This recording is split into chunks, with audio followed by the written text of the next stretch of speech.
Betul, kepinjaman tak Islami ni sama je dengan pembiayaan Islami. Saya bagi yang asal yang tidak dipengaruhi oleh praktis semasa.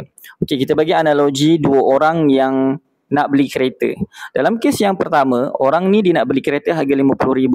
Tapi dia datang kepada saya, dia bagi tahu dia nak pinjam RM50,000 untuk beli kereta harga RM50,000. Saya bagi tahu dia, boleh, kamu boleh pinjam RM50,000, tapi saya akan charge RM2,000, nanti kamu kena bayar RM52,000. Dalam kes yang kedua, orang ni datang kepada saya, dia kata dia nak beli kereta. Saya kata boleh, tapi saya akan beli dulu kereta tersebut dan saya akan jual kepada kamu RM52,000.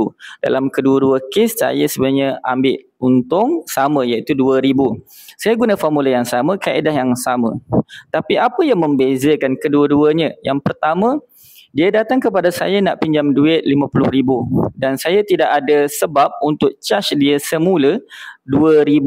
Yang tu kenapa dia dikatakan haram. Dalam kes yang kedua, apabila dia datang kepada saya, dia nak beli kereta dan saya beli kereta itu dan kereta itu jadi milik saya dan saya jual kepada dia dengan RM52,000 dan untung saya adalah RM2,000. Maka itu adalah halal di sisi Islam.